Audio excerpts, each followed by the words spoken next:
mengumpulkan informasi ini.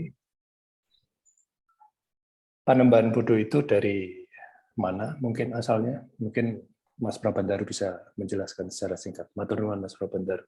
Oke, siap. Nah, sebelumnya saya ingin memberitahu bahwa saya bukan berasal dari lingkup sejarah, tapi saya dari arkeologi. Nah, oleh karena itu saya kurang begitu paham, tapi mungkin akan menjawab. Nah, bubur ini kalau saya baca itu dari Gujarat kayaknya. Nah, itu Sultan Panembahan Budo itu memiliki nama lain Raden Trenggono. Apakah benar ya? Jadi kalau dilihat dari masjid yang merupakan masjid kagungan dalam itu berarti memiliki kaitan erat dengan Mataram Islam. Itu atau mungkin yang saya soroti karena saya berasal dari arkeologi, adanya yoni sebagai bagian dari candi berada di sekitar masjid gitu, dan itu cukup menjelaskan tentang perkembangan adanya Islam yang masuk gitu. Terima kasih. Terima kasih Mas. Siap Mas, sama-sama. Terima kasih atas Mas Wahyu Aji, tapi karena waktu telah habis, jadi mohon maaf Mario tidak bisa bertanya Pak untuk saat ini Pak. Maaf ya Pak. Ya, nanti akan di peserta selanjutnya akan bertanya. Oke, tanpa berlama-lama lagi, kita lanjut ke peserta kedua, yaitu ada Yustistian Dwi Indah Wiraswati. Apakah ada orangnya di sini, Yustian Dwi Indah Wiraswati? Ya, ini terima kasih Mas buat yang ya. Oh ya, terima kasih juga Mas. Siap, sama-sama.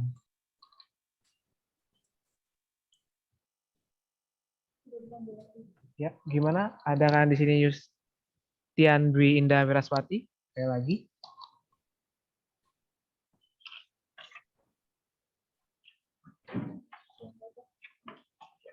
Ya, karena belum bisa, belum ada di sini ya.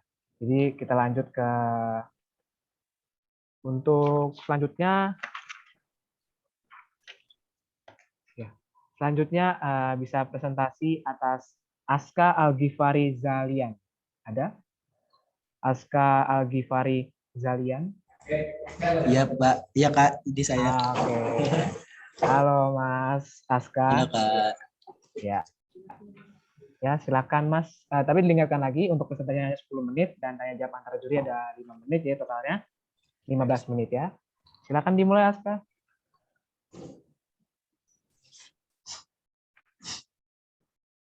Oke. Assalamualaikum warahmatullahi wabarakatuh. Selamat pagi, salam sejahtera bagi semua. Perkenalkan, saya Aska Al-Ghifari Zalian dari perwakilan SMA Negeri 1 Kersana yang akan mempresentasikan hasil karya fotografi saya yang berjudul Akulturasi Kuliner Etnis Tionghoa pada Telur Asin Brebes. Oke, bisa next. Nah, sini ada sistematika penyajian yang terdapat di presentasi kali ini, yang terdiri dari pendahuluan, isi, penutup, dan daftar pustaka. Oke, next. Berkunjung ke Kabupaten Brebes tidak akan terasa lengkap jika tidak membeli telur asinnya. Rasa telur asin yang khas dan masir merupakan perpaduan khas yang tidak bisa kita temui pada telur asin di wilayah lain. Masir atau tingkat kegurihan yang pas serta sedikit kasar sekaligus mengeluarkan minyak dan berwarna oranye pekat adalah keunikan dari telur asin Brebes ini. Nah, ini contoh dari telur asin yang berwarna oranye pekat yang khas dari Brebes. Ya, bisa next. Telur asin menyimpan sejarah yang panjang akan pasang surut kehidupan dan proses akulturasi kebudayaan etnis Tionghoa hingga keberadaannya bisa diterima dengan legowo oleh masyarakat Brebes sendiri. Tentunya telur asin bukan hanya sebatas kuliner yang sekali makan sudah habis tidak tersisa. Lebih dari sekedar itu, telur asin memiliki nilai-nilai luhur yang mencerminkan wujud akulturasi budaya, identitas bangsa, intelektualitas, dan wujud sosial. Oke, next. Nah, Telur asin juga memiliki kandungan nutrisi dan manfaat pada telur asin. Kandungannya yang sangat banyak, diantaranya yaitu mempunyai vitamin, mineral, fosfor, dan kalsium. Telur asin juga mempunyai banyak manfaat, yakni bisa menjaga untuk kesehatan mata, menyehatkan tulang, mencegah penuaan dini, mengatasi tekanan darah tinggi, dan baik untuk pertumbuhan otak. Oke, next. Akulturasi budaya. Akulturasi budaya antara etnis Tionghoa dan masyarakat Kabupaten Brebes tercermin dari proses pengawetan telur asin, yaitu dengan proses pengasinan. Untuk pola pewarisannya, telur asin diwariskan dari generasi ke generasi, sekaligus sebagai upaya pelestarian telur asin agar eksistensinya tetap terjaga dan tidak lekang oleh perkembangan zaman. Nilai akulturasi yang tertuang pada telur asin tidak hanya eksklusif, tetapi juga inklusif. Telur asin dapat diterima oleh masyarakat meskipun pada mulanya berasal dari kultur peranakan Tionghoa. Oke, next. Nah, ini adalah tempat di mana saya memotret karya fotografi, tepatnya di Desa Cigedog, Kecamatan Kersana, Kabupaten Brebes, yang berlokasi di Telur Asin Furijaya. Oke, bisa next. Telur asin sebagai olahan makanan khas Brebes tidak terlepas dari pengaruh akulturasi kebudayaan etnis Tionghoa. Dalam proses perjalanannya, telur asin menyimpan sejarah yang panjang, akan pasang surut kehidupan dan proses keberadaannya hingga bisa diterima oleh tataran masyarakat.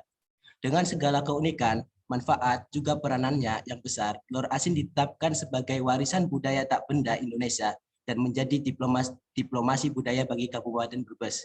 Oleh karena itu, berupaya untuk melindungi, menjaga, dan mempertahankan keberadaan telur asin ini agar dapat diwariskan ke generasi selanjutnya dan tetap lestari. Oke, bisa lanjut.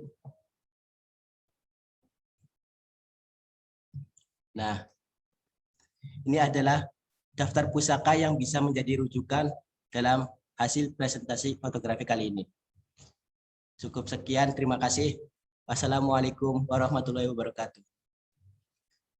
Ya, terima kasih Aska atas presentasi tentang telur asin. Sama-sama, Kak. Ya, aku makin lapar ya nggak tanya di sini. Jadi kayak lihat warna oranye itu kan, juga baru tahu manfaat telur asin juga buat tulang. Ya. Lihat-lihat aku udah mulai sakit ya, kena tulang nih, kayaknya bagus nih makan telur asin ya. Ya, tanpa berlama-lama lagi kita masuk ke sesi tanya jawab antara juri dan Aska. Karena tadi Vario belum sempat bertanya, jadi saya mengizinkan untuk Vario. Silakan bertanya, Pak, untuk pertama kali. Langsung, Pak. Baik. Dan jawab.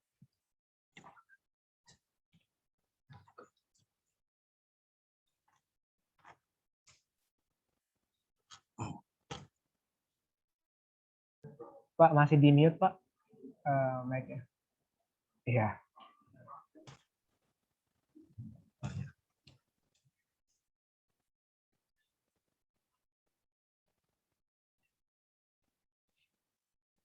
Nggak kedengeran. Iya, di mute itu. Ke-mute ya? Ya, oke, Pak. Oke, selamat ya Aska ya. Sudah masuk final, baik. Iya, telur asin pun sekarang juga sudah mendunia. Kemudian sudah berbagai macam bentuk, termasuk sekarang itu saya lihat itu kalau pas mampir ke Brebes itu ada telur asin bakar ya, yang warna coklat. Jadi di warung-warung itu. Nah, pertanyaan saya itu justru bukan karena telur asin itu saya suka sekali. Nah, saya cuma pengen tahu ide untuk membuat telur asin itu dari orang-orang Cina itu apa sih sebetulnya?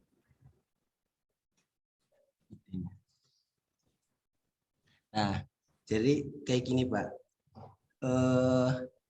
Sejarahnya tuh akan ada orang Cina yang berasal dari Brebes. Nah, terus mau menuju ke Batavia, tepatnya di Jakarta. Nah, mereka itu membawa bekal telur asin untuk bekal mereka untuk berjualan di Batavia. Nah, lama-kelamaan jadi bekal mereka itu menarik banyak orang untuk ingin apa ya? Jadi banyak menarik orang untuk menarik apa ya? Kok telur asin kayaknya enak sih kayak gitu kan, Pak. Nah, terus akhirnya mereka menjual telur asin tersebut. Oke. Baik, itu aja pertanyaannya. Terima kasih, Aska ya. Ya, Pak. Lanjut, monggo. Terima kasih Pak Rio atas pertanyaannya dan juga Aska atas jawabannya. Ya, selanjutnya ada juri lagi yang ingin bertanya.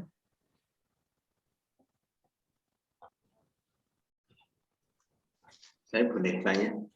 Boleh Pak, silakan bertanya Pak. Oke. Halo Aska. Di foto yang foto telur asin itu kan di sebelahnya itu kan backgroundnya ini ya, backgroundnya ada semacam karung ya kalau nggak salah, karung goni begitu ya, ya nggak sih? Terus kemudian di sebelahnya ada bunga edelweiss begitu. Itu sebenarnya pemilihan background yang seperti itu, kemudian di sampingnya diletakkan bunga edelweiss, itu idenya bagaimana? Terima kasih. Oke, Pak. Jadi untuk apa lebih menarik lagi sih Pak dalam pemotretan pada telur asin tersebut. Gitu aja Pak, cukup. Oke. Iya, terima kasih Aska atas pertanyaannya. Tapi ya sekali lagi karena waktunya untuk bertanya dan menjawab sudah habis, jadi ya sekali lagi terima kasih Aska atas presentasi tentang telur asinnya. Ya sangat menarik ya. Ya kalau kita ketemu tolong dibawa ya. Boleh Kak. Ya, oke. Lanjut ke peserta yang ketiga tadi.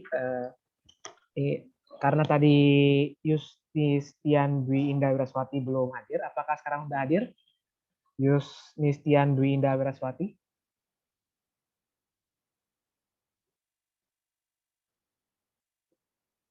Sepertinya belum ada ya Yustian Dwi Indah Wiraswati ya. Ya, kalau begitu kita lanjut saja setelah Aska. Oke, presentasi selanjutnya oleh Krisnantia Putra Setiawan. Apakah ada? Krisnantia? Ada Kak. Oke, ini dia pakai batik warna merah ya dia. Apakah suara saya terdengar jelas Kak? Terdengar jelas. Oke. Halo Krisna, selamat pagi Krisna. Ya, silakan tanpa berlama-lama, silakan dimulai presentasinya.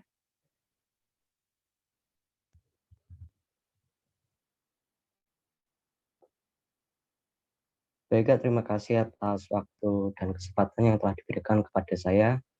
Dan di sini saya langsung mulai saja. Di sini saya mengambil tema yaitu lotis. Next.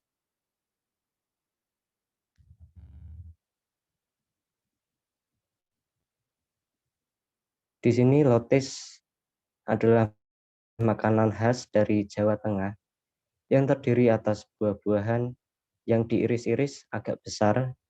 Kemudian cara makannya yaitu dengan dicocol dengan sambal manis.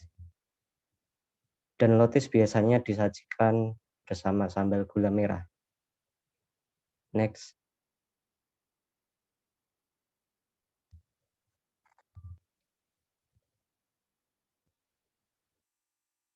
Di sini saya akan menjelaskan alat yang saya gunakan dan juga penggunaannya, proses pembuatannya. Yang di sini saya menggunakan alat yaitu yang pertama kamera, kemudian yang kedua adalah lighting yang seadanya.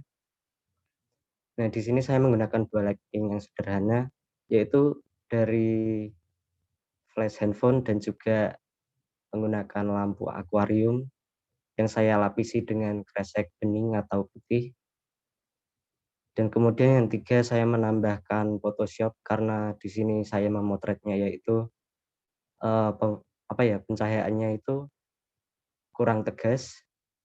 Jadi saya pertegas lagi menggunakan Photoshop. Next. Nah, saya proses pembuatannya yaitu tepatnya di dalam kamar saya sendiri, dan saya memaksimalkan dari tembok kamar saya, yaitu yang berwarna hitam sebagai background dari foto ini. Dan kenapa saya mengambil background warna hitam? Karena dengan background warna hitam ini, saya bisa mempertegas lagi untuk pemotretan objek lotus ini. Next.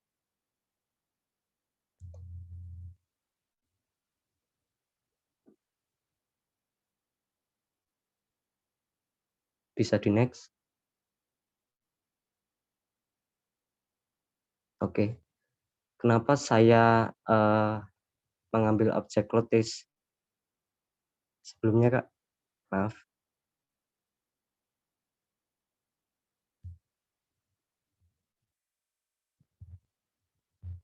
Nah, di sini alasan yang pertama yaitu dekat dengan rumah saya, karena di daerah saya yaitu masih PPKM, jadinya saya mencari makanan khas yang dekat dengan rumah saya. Nah, masuk ke alasan yang kedua yaitu kenapa saya mengambil lotus, karena lotus itu kan terdiri dari buah-buahan. Nah, buah-buahan ini mengandung banyak vitamin yang berguna bagi tubuh kita dalam mencegah seperti penyakit atau virus-virus yang tersebar saat ini. Mungkin itu saja presentasi dari saya.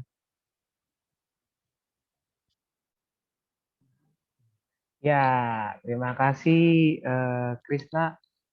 Kalau boleh tahu nih Krisna ini asal mana nih? Tepatnya di Ambarawa, Kabupaten Ambarawa. Semarang.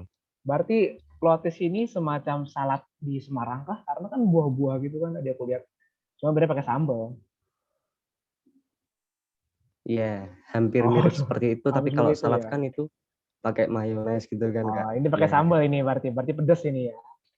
Oke, Ya, siap. betul. Ya. Ya, konsepnya juga unik ya tadi aku lihat ya, buahnya terbang-terbang ya, berasa seperti Naruto bagaimana Superman gitu. Ya.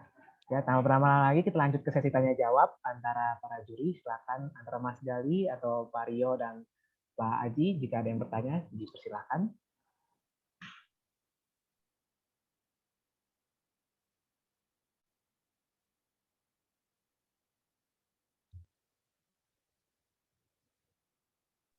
Ya, mungkin sayang ya Mas G. Silakan Mas Gali. Selamat siang Mas Krisna. Terima kasih sudah membawa kenangan masa kecil ya. Dulu sering jajan lotes, kemudian satu lagi ada rujak seperti itu. Ya, secara teknis pengambilan foto jenengan sudah menyampaikan dengan cukup detail nih saya rasa. Kita kembali ke narasi sejarahnya seperti itu. Dari hasil observasi Mas Krisna mengenai sejarah dari lotes ini, mungkin bisa disampaikan bagaimana lotes itu, ini saya masih penasaran juga ya, bagaimana lotes itu bisa sampai Ambarawa yang terkenal dingin, misalnya. Sementara kita tahu lotes itu mengandung kesegaran, gitu. Kesegaran misalnya di cuaca yang gerah, gitu, dia akan mengobati rasa panas. Sementara di Ambarawa, seperti yang kita ketahui, itu cenderung dominan dingin, gitu. Ataukah sudah panas sekarang? Seperti itu. Ya, kembali lagi ke nilai sejarahnya. Monggo, silahkan Mas Krisna. Mungkin bisa dijelaskan secara singkat. Matur nuwun. Baik, Mas.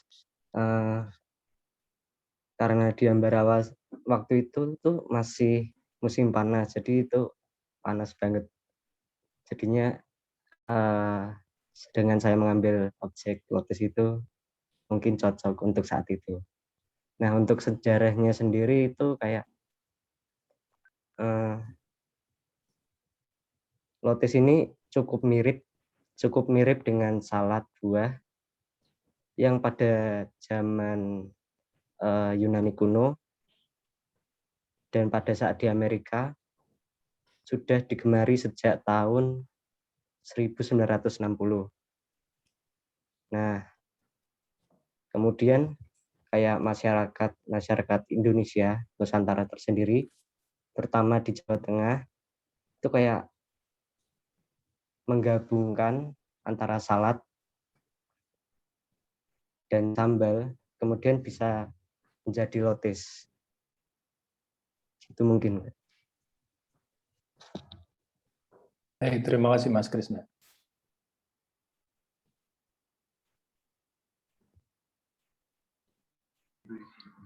Oke Mas Gali, terima kasih Mas Gali atas pertanyaannya juga jawaban Aska. Jawaban ya Krisna ding, salah Aska yang tadi itu. Ya, selanjutnya ada pertanyaan lagi, baik dari Pak Haji atau Pak Rio, silakan bertanya. Baik, saya yang tanya. Ya, lotis atau kalau saya sih lebih mengenalnya itu rujak ya. Nah, pertanyaan saya itu sebenarnya idenya dari mana? Ide membuat lotis itu, maksud saya itu kalau bahasa Jerman itu jalarannya piye? Atau punya ide begitu? Apakah kita dapat dari, kan kebanyakan yang di makanan-makanan itu kan dari Cina semua itu. Itu Mas Krisna.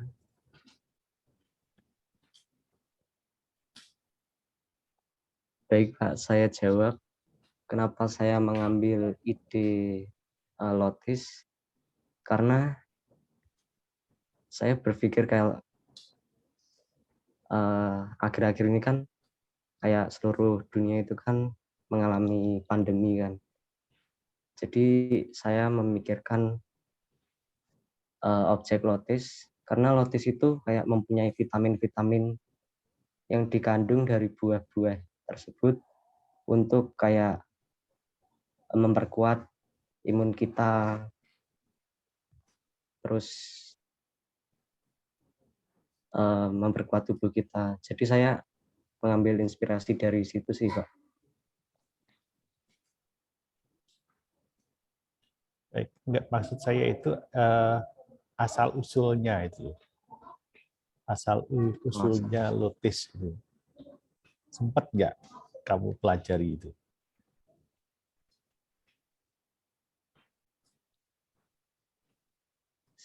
Saya belum tahu pasti sih, Pak. Oke. Tapi saya searching sudah. Oke, baik. Terima kasih. Monggo Mas Haji, kalau masih ada itu waktunya. Ya, terima kasih Pak Haji Pak Rio atas pertanyaannya. Tapi mohon maaf Mas Haji, waktunya sudah habis untuk persona kali ini. Ya, terima kasih Krisna atas penyampaian tentang lotis ya. Seperti yang saya bilang, seperti salad Semarang ya, berarti tatam barawa ya. Tertarik juga aku pengen nyobain. Ya, terima kasih ya Krisna. Oke, tanpa Baik, Kak. Sama-sama, Kak. ya. Tanpa berlama-lama lagi, kita lanjut ke presentasi selanjutnya, yaitu Bimantara Agung Putra. Ada Mas Bimantara?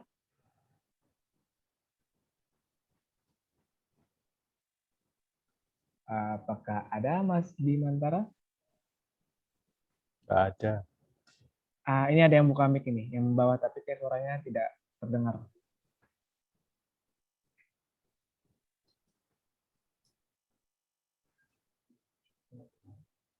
Bentar. Oh, udah ada tuh. Ya, dari pelajar dia, berarti dari SMA. Oke.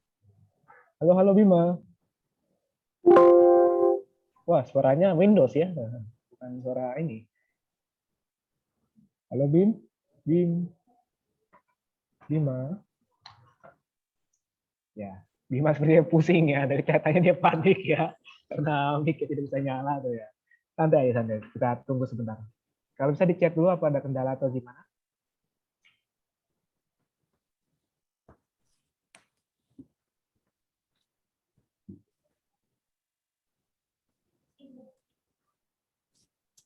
Oke, dicoba lagi Bima. Semangat.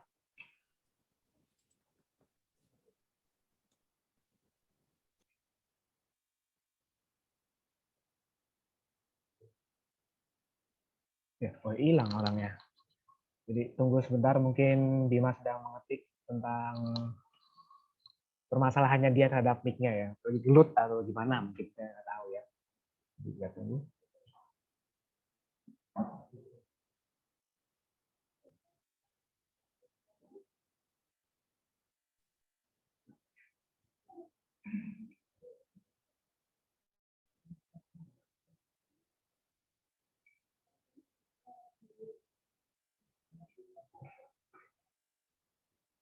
Ya, halo Bima. Belum bisa sepertinya ya, masih terlihat di mute ini. Gimana kalau dilanjut dulu ke peserta yang lain, Bima? Waduh, hilang dia. Diem. Bentar nih. Sambil dirimu mempersiapkan mic-nya, gimana kalau dilanjut dengan peserta lain? Apalagi mempersiapkan dia.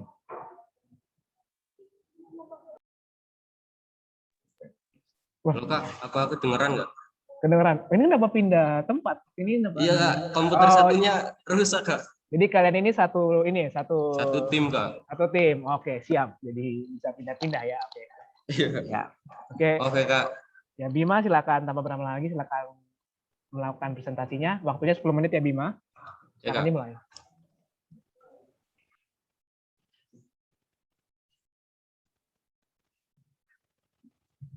Ya, saya awali. Assalamualaikum warahmatullahi wabarakatuh.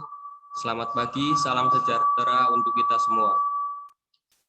Saya Bimantara Agung Putra Wicaksono, perwakilan dari SMA Negeri 1 Kersana, akan mempresentasikan hasil karya fotografi yang berjudul Diplomasi Kuliner Etnis Tionghoa dalam Telur Asin Brebes.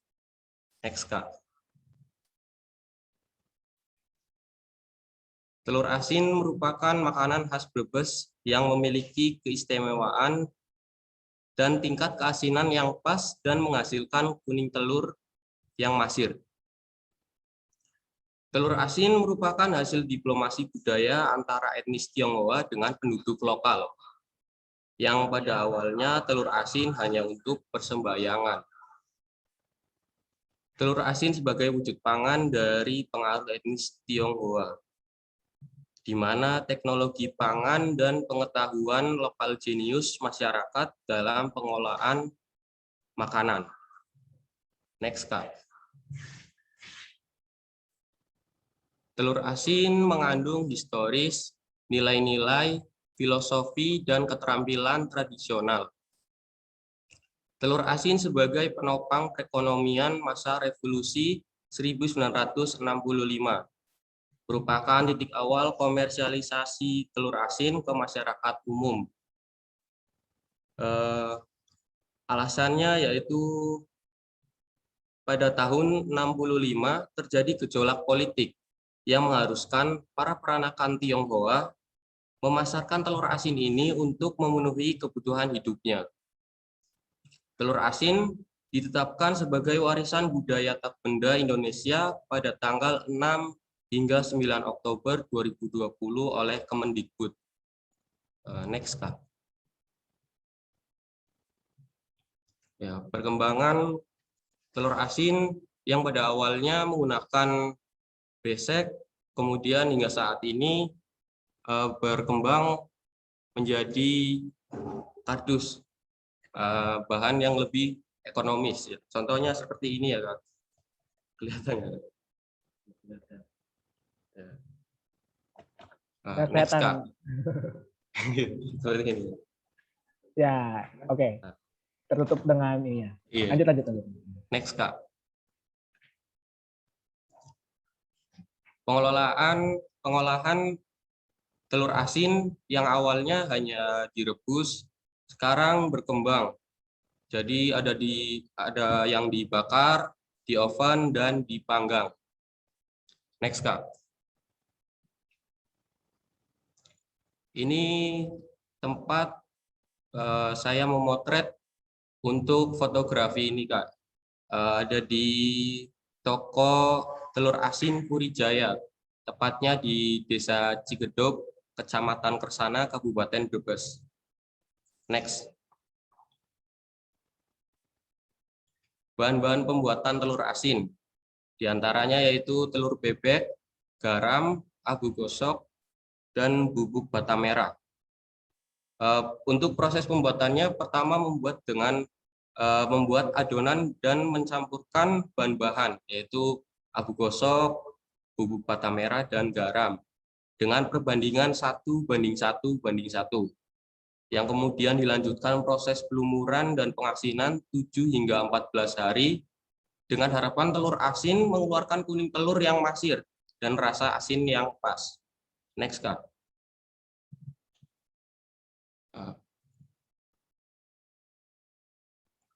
Telur asin merupakan makanan khas Brebes yang pertama kali masuk, merupakan bagian dari persembayangan untuk Dewa Bumi.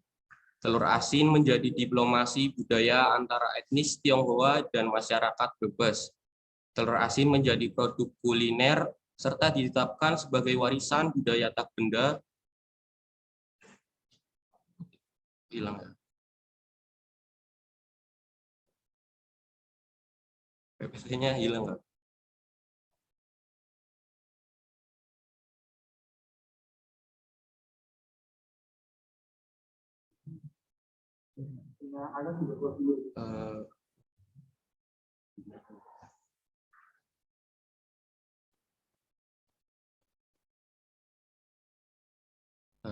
Ya saya lanjut ya, Kak.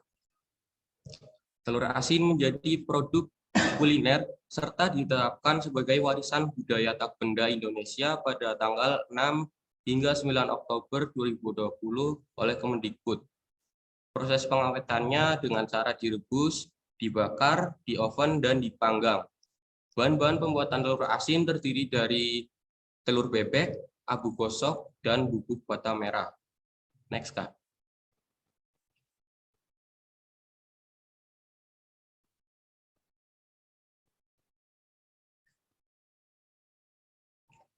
Inilah daftar pustaka yang saya jadikan rujukan dalam fotografi yang saya buat. Next, Kak. Sekian, terima kasih. Assalamualaikum warahmatullahi wabarakatuh. Ya, terima kasih Bima atas presentasinya tentang telur asin. Tadi mohon maaf ya, tadi sedikit terhenti karena tiba-tiba Zoom saya keluar, nggak tahu, saya udah capek laptopnya, jadi kayak ya gitulah. Ya, tentang telur asin ini sama kayak Aska ya berarti ya kalian. Jadi fotonya Iya, tukangnya tuh sama itu. Cuma beda aja penempatan foto telurnya. Iya, penempatan objeknya. Iya, kamu kiri dia kanan kan ya mungkin ya. Iya, Ya. left right. Seperti itu ya. Jadi selanjutnya silakan kita masuk ke sesi tanya jawab yang bisa dimulai dari Pak Aji atau Pak Gali atau Pak Rio, silakan. Saya boleh ya tanya ya? Boleh banget Pak Haji. Hampir sama ya sama pertanyaan yang tadi saya ajukan ke Aska. Itu kan ini ya, di situ properti untuk foto itu kan ada karung goni, kemudian ada apa namanya bunga Edelweiss di sebelah kanannya seperti itu. Mengapa kemudian tidak untuk propertis background foto dan lain-lain itu, mengapa kemudian tidak memilih benda-benda yang ada hubungannya dengan pembuatan telur asin, misalnya apa bata merah atau apa itu yang dipakai buat pembungkus telur asin itu, atau besek atau apa begitu. Kenapa yang dipilih tadi benda-benda yang mungkin indah tetapi barangkali tidak ada hubungannya secara langsung dengan pembuatan telur asin begitu. Itu saja mungkin.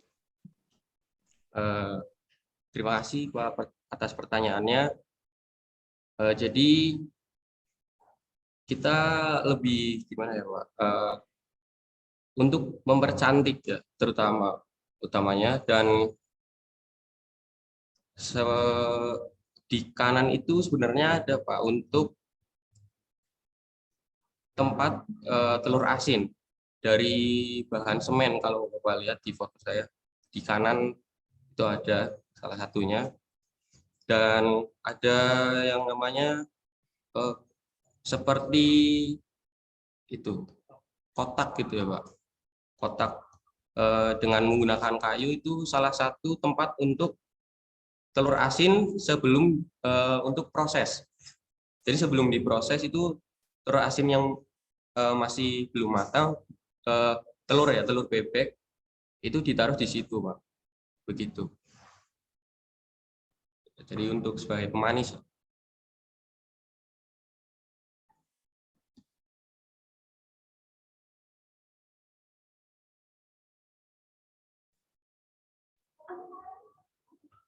Ya, udah itu jawabannya. Gimana Mas Haji? Sama jawaban Bima. Oke, mantap. Ya, selanjutnya apakah ada yang bertanya lagi dari Pak Haji, Pak Rio, atau Pak Gali? Oh, Pak Rio sepertinya udah buka mic nih. Udah siap. Aku udah buka mic. Aku Oke, cuma gas, penasaran Pak. aja gitu kan. Tapi Silakan, gini, Pak. mungkin gini Mas Bima sama Mas Aska itu ya, kalau jawab yang soal Edelweiss tadi itu sebenarnya kamu bisa jawab aja gini. Itu lebih untuk menunjukkan bahwa itu awet gitu kan. Edelweiss kan lambang bunga abadi. Tapi itu ide baru. Baik, pertanyaan saya sih ada dua. Yang pertama, karena tadi belum dijawab sama Mas Aska, jadi Aska sama ini kan Bima ya yang presentasi ya. Nah ini kalau di tempatnya Aska. Iya. Belum terjawab dengan itu kenapa kok teman-teman Cina itu membuat telur asin ini? Tentu saja kan bukan karena karena peristiwa 65 dan dia kesulitan ekonomi lalu dia jual itu kan, bukan itu. Tetapi apa sih yang ide awalnya itu kenapa kok mereka bikin telur asin? Gitu? Kita tarik dari sejarah panjangnya. Proses terbentuknya telur asin di Brebes itu di mana awal mulanya bangsa Cina yang datang ke wilayah Nusantara, kemudian menyebar ke wilayah daerah Brebes, lalu menimbulkan perkawinan dengan penduduk lokal, antara etnis Tionghoa dengan penduduk lokal, yang menghasilkan melahirkan perkawinan dan melahirkan peranakan Tionghoa. Dari sinilah ketika awal telur asin Brebes itu terbentuk. Begitu, Pak. Baiklah. Pertanyaan berikutnya dari Mas Aji. Dari Mas Gali. Monggo, Mas Gali. Wah, tapi mohon maaf nih, Pak. Habis ya? Tidak habis. Oke, baik, tak curang. Iya. Mohon maaf, Mas Gali. Nanti akan dilanjutkan oleh peserta selanjutnya. Ya, terima kasih untuk Bima. Ya. Terima kasih atas presentasinya, sangat menarik juga kan tadi bahas juga tentang bahwa tahun 60-an masyarakat Tiongkok mempunyai usaha bisnis telur asin yang lumayan banyak ya. Ya, terima kasih Bima. Iya. Oke.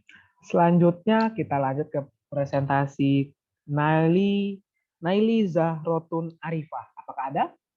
Naili? Ada, Kak. Oke, ternyata Mbak Naili Zahrotun. Selamat datang Mbak, silakan tanpa berlama-lama saja kita mulai aja presentasinya. Diingatkan sekali lagi waktunya hanya 10 menit untuk presentasi dan tanya jawab 5 menit. Silakan Nelly.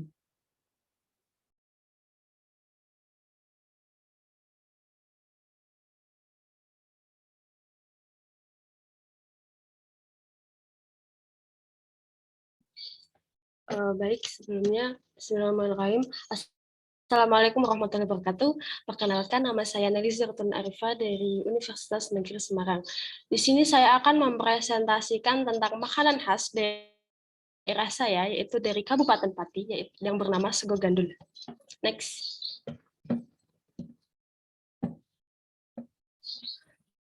Kabupaten Pati ini merupakan kabupaten di Provinsi Jawa Tengah yang terletak di sebelah paling timur yang memiliki ibu kotanya Pati sendiri.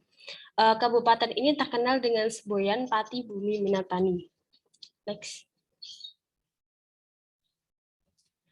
Makanan Kabupaten Pati sendiri itu ada banyak sekali. Yang pertama itu ada nasi gandul, yang kedua ada soto kemiri. Dari kedua itu yang paling terkenal, paling menjadi ikonik dari Kabupaten Pati itu sendiri adalah makanan khasnya nasi gandul. Nasi gandul di sini merupakan nasi yang dimasak menggunakan bumbu rempah-rempah yang ada, kemudian dikasih di atasnya diberikan daging atau potongan daging atau telur dan itu bawang goreng seperti itu. Untuk penyajian khas dari nasi gandul ini diberikan daun pisang di atasnya. Jadi daun pisang ini pasti ada sebagai lapisan dari nasi gandul itu sendiri. Asal-usul nasi gandul di sini pada zaman dahulu itu penjual nasi gandul itu menjual jajanannya berkeliling dengan dipikul seperti itu dari satu tempat ke tempat yang lain. Akibatnya namanya itu gondal-gandul gitu aja. Gondal-gandul kan artinya bergerak gitu. Jadi namanya sego gandul. Sego gandul di sini di Kabupaten Pati, asal daerahnya itu bertepatan di Desa Gajah Mati, Kecamatan Pati Kota, Kabupaten Pati.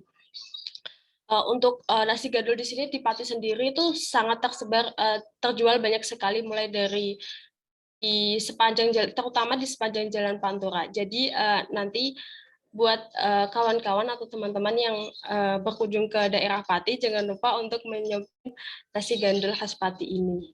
Sekian presentasi dari saya, kurang lebihnya mohon maaf. Wassalamualaikum warahmatullahi wabarakatuh. Terima kasih Naili. Ini salah satu makanan yang belum aku tahu juga ya, nasi gandul. Yang lucunya ini menurut aku ya pribadi ya, alasan namanya gondal gandul ya, di bawah. Sedikit. Yuk. Nah, aku juga baru tahu ternyata dulu tuh orang bawa nasi di bawah gini kan, setahu tak kira kayak digendong gitu loh, kayak pakai kayu kan. Ya, tanpa berlama-lama lagi kita juga lanjut ke sesi tanya jawab antara juri dan Naili. Silakan untuk Pak Gali memulai pertanyaan karena tadi belum sempat menanyakan. Oke, terima kasih Mas. Ya, selamat siang Mbak Naili. Terima kasih atas fotonya yang begitu menarik. Salah satu makanan favorit saya juga tinggi kolesterol ya. Oke. Saya tertarik dengan Pati karena sebagai salah satu ibu kota pelabuhannya Juwono ya dulu ya. Ada kaitan sejarahnya di sana. Nah, kembali lagi ke nilai sejarahnya. Maksud saya adalah setelah jenengan atau Mbak Naili ini melakukan observasi untuk menggali informasi tentang sego gandul ini, apakah Mbak Naili mendapatkan satu narasi pengaruh dari mana sih sego gandul itu? Apakah dia dari hasil kearifan lokal sendiri atau justru ada percampuran budaya di sana? Karena kita lihat itu kan ada unsur perdagangan, dia kan pelabuhan, dekat dengan pelabuhan, apalagi itu merupakan bekas selat Muria dari kajian-kajian terbaru. Nah, apakah itu ada unsur pengaruh dari bangsa-bangsa asing seperti itu? Monggo Mbak Naili, terima kasih. Baik Kak, sebelumnya izin menjawab.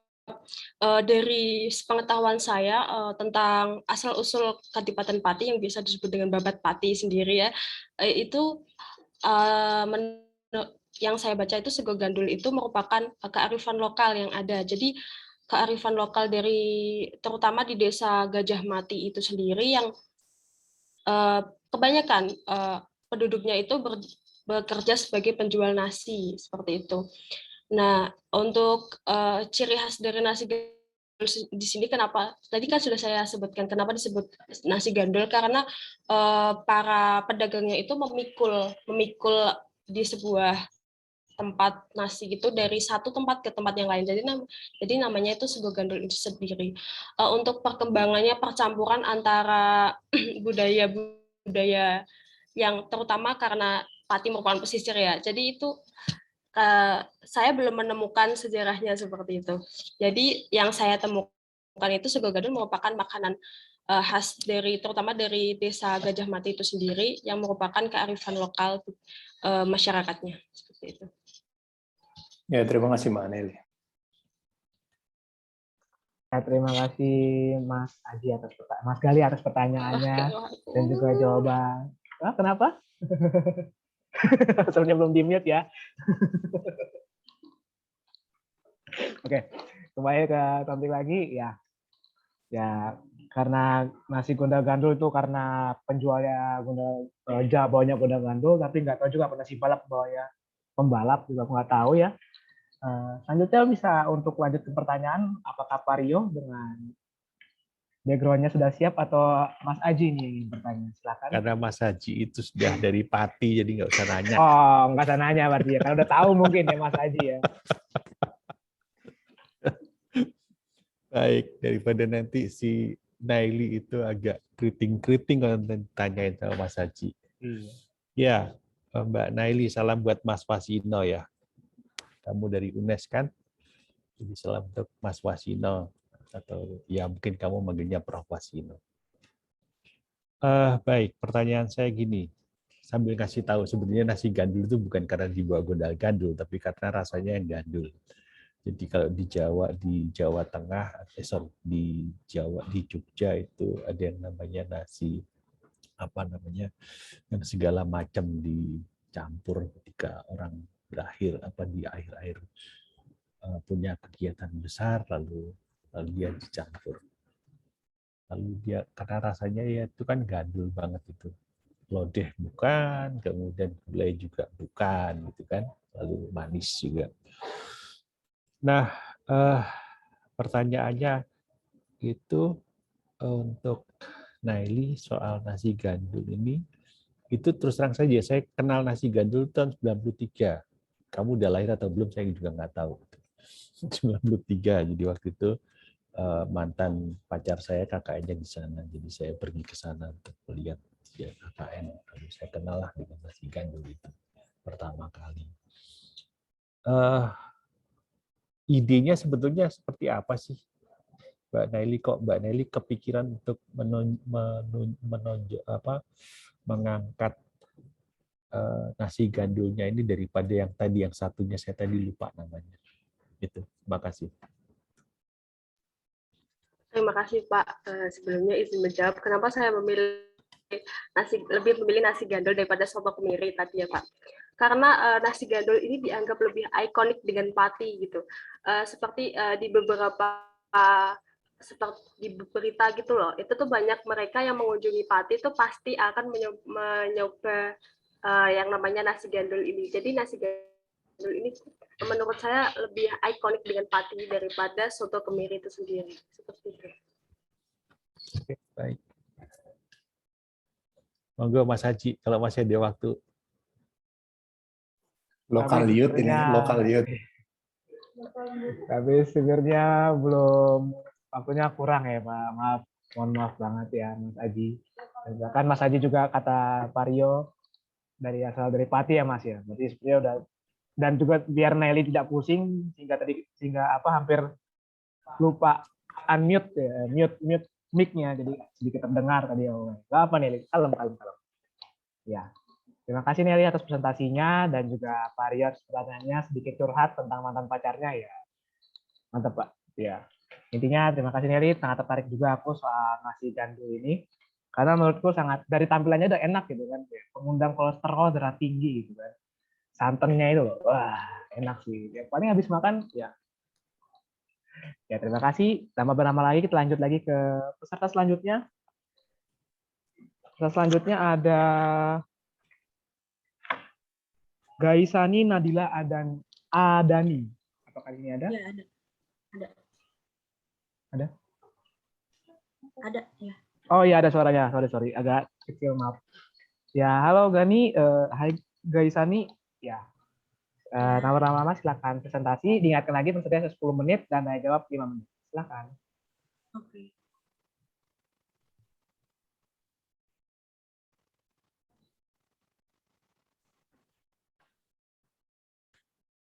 Boleh tolong di slide yang pertama, dari slide awal.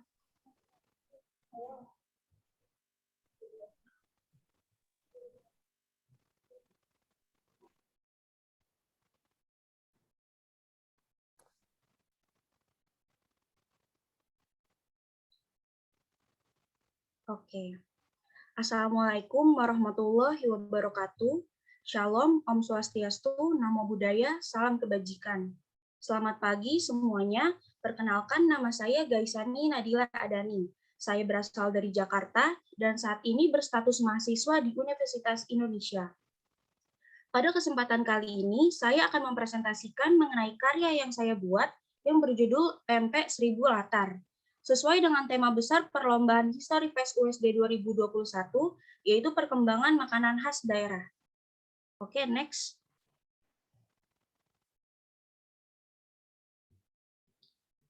Misteri latar belakang serta asal-usul pempek hingga saat ini belum ditemukan titik terang.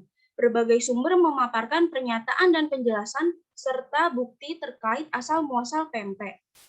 Sumber pertama yaitu dari pemerhati sejarah Palembang, KMS Haji Andi Syarifuddin, yang memberi pernyataan bahwa pempek memiliki nama asli kelesan sebab diambil dari sifat makanan tersebut, dikeles atau tahan disimpan lama.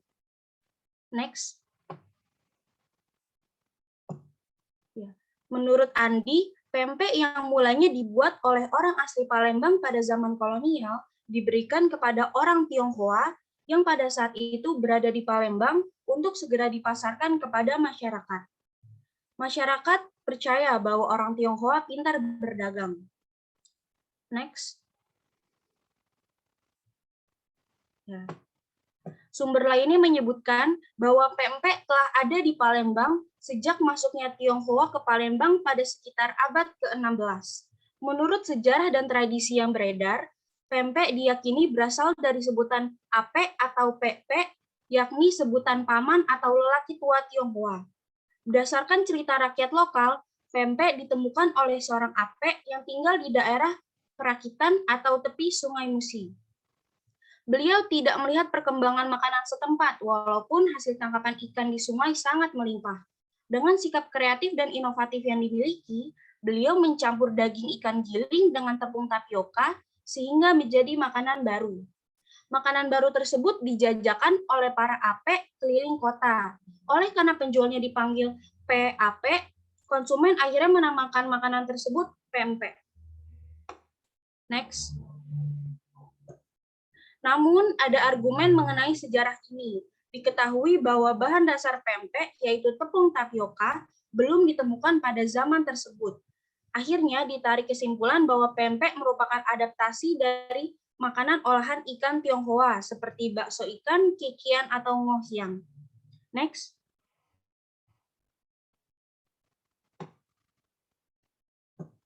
Nah, banyaknya pendapat serta argumen mengenai latar belakang dan asal-usul pempek ternyata tidak mempengaruhi cita rasa asli dari pempek itu sendiri. Cita rasa nasional dengan sentuhan budaya Tionghoa terpadu padankan dengan baik. Resep pempek dari zaman dahulu hingga sekarang masih murni seperti sedia kala. Mungkin hal ini yang menyebabkan keistimewaan pempek. Next. Mengenai karya fotografi yang saya ambil, saya memadupadankan campuran pempek dengan bahan-bahan pelengkapnya, yaitu kuah cuko yang segar, ketimun, dan mie kuning. Properti pelengkap yang saya gunakan dalam pengambilan foto seperti sodet kayu dapat menambah keestetikan foto. Lalu, background atau latar belakang foto, saya gunakan kain ulos agar mempercantik, menyelaraskan, serta memperkental objek dengan tema yang diusung, yaitu makanan khas daerah. Terakhir, saya mengambil foto ini di kediaman pribadi, menggunakan bahan-bahan pribadi serta properti pribadi tanpa mengeluarkan uang serupiah pun. Next. Sekian presentasi singkat dari saya. Mohon maaf jika banyak kekurangan. Terima kasih, dan apakah ada yang ingin bertanya? Ya, terima kasih Gaisani. Ya, terima kasih Gaisani atas presentasinya, sangat menarik ya. Apalagi lihat pempeknya kan. Kalau di daerahku tuh pempeknya tuh ada yang 1000-an, tau nggak sih? Yang di Bogor tuh 1000-an. Yang kalau dimakan tuh sampai di gigi. Beda sama, kayak kelihatannya pempek yang tadi yang aku lihat nih pempek mahal ya sepertinya ya. Lumayan paling 5.000 satu ya. Tapi yang kapal selam atau enggak yang lonjor. Ya. Tanpa berlama lagi kita masuk ke dalam sesi tanya jawab untuk para juri. Ada Pak Rio, Mas Gali atau Mas Adi, silakan bertanya.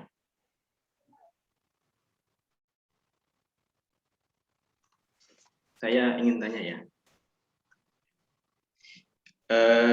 Yang saya tanyakan adalah, adakah hubungan pempek ini, dari bahannya atau dari cara pembuatannya, cara pengawetannya dengan pola hidup masyarakat di daerah asalnya. Begitu misalnya kan barangkali di daerah asal pempek itu ada misalnya di sana penghasil produk ikan atau mata pencaharian masyarakat di sana adalah orang-orang yang pergi ke laut nelayan sehingga butuh makanan yang awet atau bagaimana itu.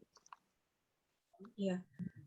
Menurut pengetahuan saya di Palembang sendiri tuh hasil tangkapan ikannya tuh melimpah, sangat melimpah.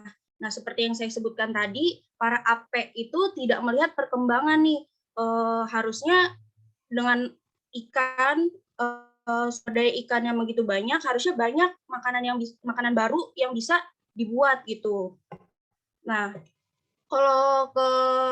kalau hubungan terhadap masyarakatnya sendiri sih, menurut saya karena di Palembang sendiri tuh ada Sungai Musi, banyak nelayan, jadinya ya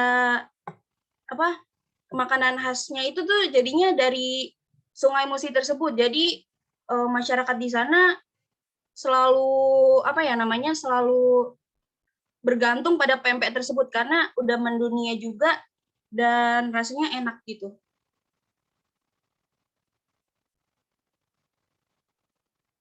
Oke. Oke, Mas Haji, jawabannya sudah mantap, Mas Haji. Oke, mantap. Dikasih jempol sama Mas Haji. Ya, selanjutnya untuk pertanyaan terakhir, antara Pak Rio atau Mas Gali, silakan bertanya. Pak Rio, Mas Gali aja, Mas Oh, Gali. Mas Gali aja Karena ya. kalau Oke. nanti aku nanya bahaya ini. Saya Palembang itu hafal. Waduh, ya bisa kena ultimate seperti dari Pak Rio ya. Nanti Terima kasih bergetar atas jiwa. kesempatannya, Pak Rio. Silakan Mas Gali, silakan bertanya. Oke, terima kasih Mbak. Sebelumnya saya ingin tanya dulu ya, Mbak Gaisani ini ada relasi apa dengan pempek? Apakah asalnya dari sana? Oh, iya. Jadi kebetulan saya berasal dari Padang, Sumatera Barat. Oh, nah iya, tapi saya banyak saudara yang tinggal di Palembang. Jadi banyak saudara itu yang mengirimkan pempek itu kepada saya dan selalu ready stock gitu di rumah saya pempek. Jadi saya lumayan suka sama pempek. Gitu. Oke, terima kasih. Yang ingin saya tanyakan adalah ini. Saya lebih spesifik ya. Ini di luar teknik pengambilan foto yang saya rasa sudah memenuhi unsurnya. Mengenai kapal selam, Mbak. Apakah Mbak Gaisani Nadila itu menemukan satu narasi mengapa salah satu varian pempek ini dinamakan kapal selam seperti itu? Mungkin sejak kapan? Monggo silakan dijelaskan. Bisa secara singkat matur nuwun, Mbak. Oke, sebentar ya, Pak. Pempek kapal selam.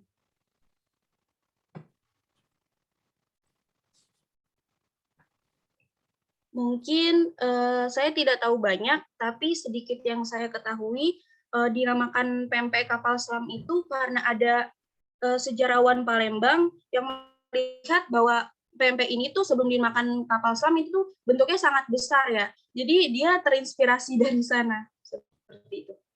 Kapal selam dan isinya juga ada telur kan. Mungkin bisa menggambarkan seperti kapal selam seperti itu. Ya baik, terima kasih Mbak.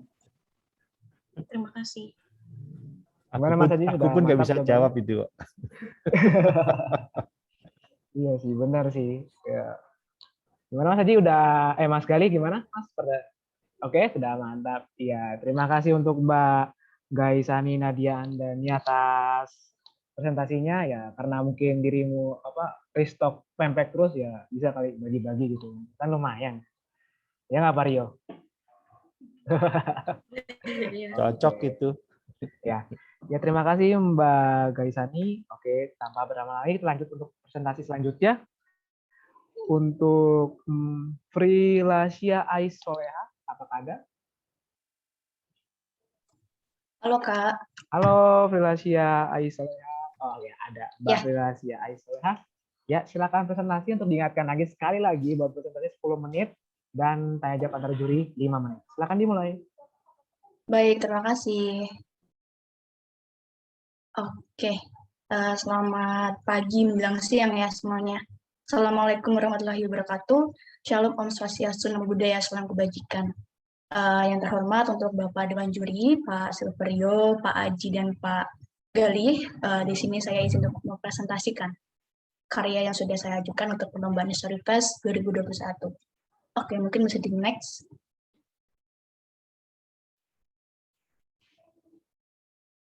Baik, sebelum melangkah lebih jauh ya, perkenalkan dulu, nama saya Frilasya Soleha. Aku berasal dari Madiun, Kota Madiun, dan sekarang sedang melanjutkan studi gitu di Universitas 11 Maret Surakarta, jurusan D4. Oke, langsung bisa di next aja.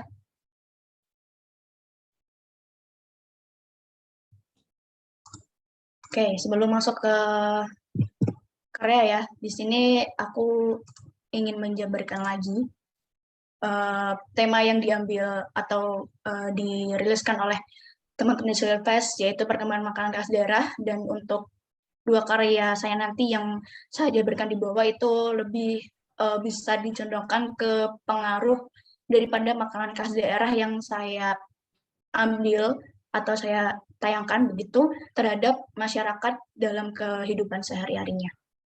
Oke, mungkin bisa langsung menuju aja ke karya yang pertama. Di next slide.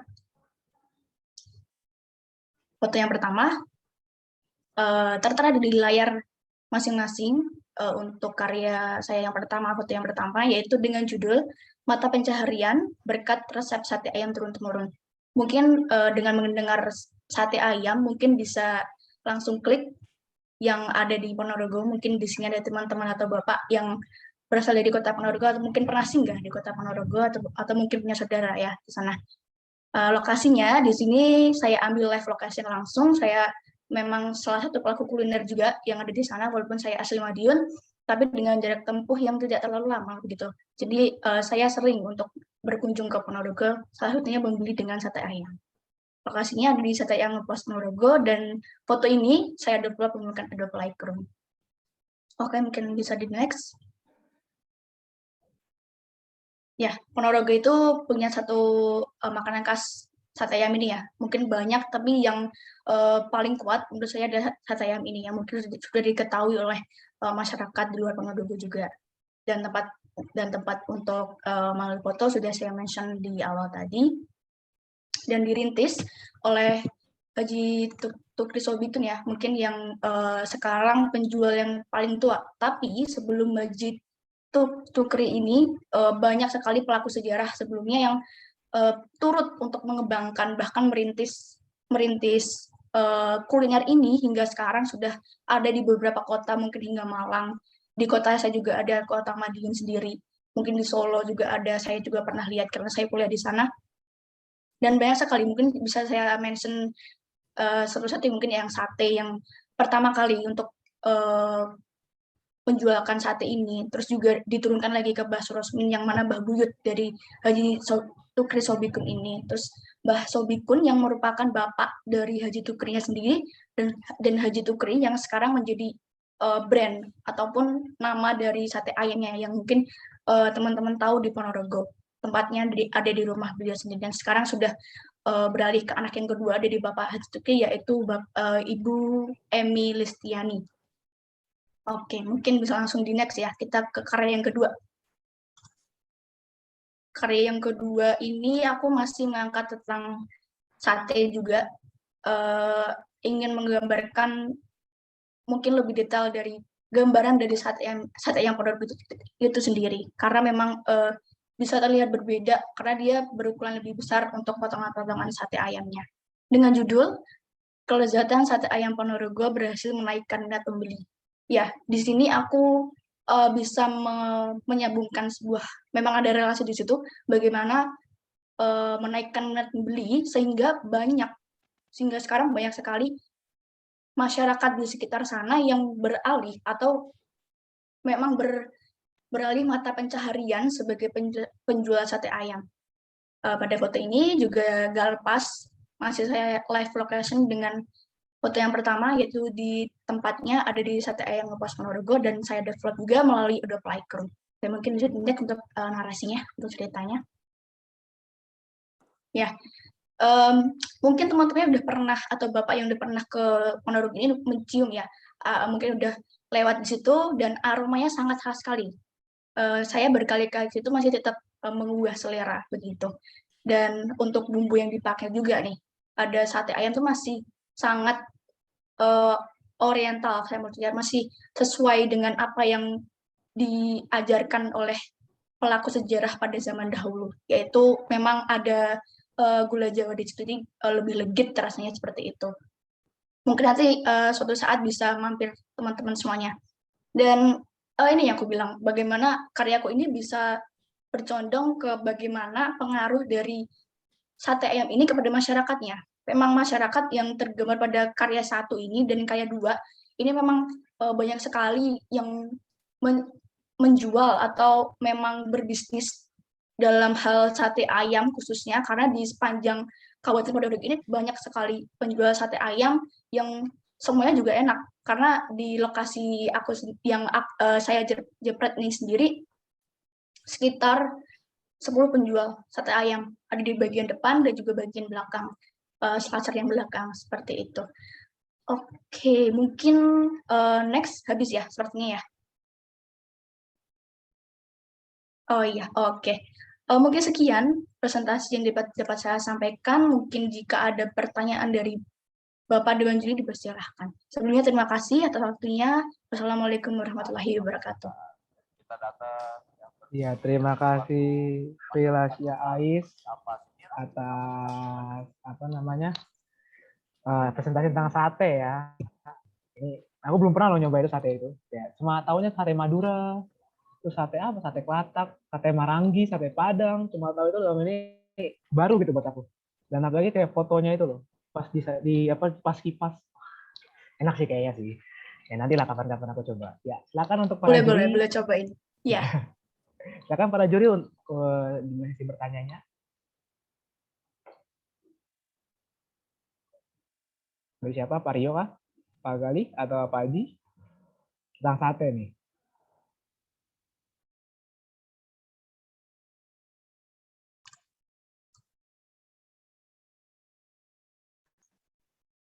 Oke, saya boleh deh tanya dulu. Oke. Kalau kita bicara sate ayam itu kan ini ya, top of mind-nya itu kan sate ayam Madura gitu. Sate ayam Madura gitu. Itu terus keistimewaan atau perbedaan dari sate ayam Ponorogo dengan sate ayam Madura itu apa? Apakah ada pengaruhnya dari Madura atau tidak, atau bagaimana? Itu mungkin. Baik, terima kasih Pak Haji ya untuk pertanyaannya. Saya izin menjawab. Mungkin dua jenis sate ayam ini memang berasal dari satu daerah begitu. Untuk sumber yang saya baca sendiri, sate Ponorogo lebih dahulu untuk sejarahnya berjalan, lalu ada pelaku sejarah dari Madura begitu datang ke Ponorogo merasakan sate ayam ini. Mungkin enak, terus dirasa ingin membuatnya, dan hingga dia kembali ke Madura itu dikembangkan lagi tuh, dia membuat lagi tapi dengan cita rasa khasnya dari Madura. Jadi mungkin berbeda. Kalau di Ponorogo sendiri perbedaannya yang saya mention tadi, dia itu memang ada tambahan dari gula Jawa yang sangat legit. Mungkin bisa dirasakan. Kalau teman-teman sudah merasakan sate, membandingkan gitu ya, sate ayam Ponorogo dan sate ayam Madura itu bumbunya beda. Kalau menurut saya sendiri, sate ayam Madura itu bumbunya lebih bisa dibilang lebih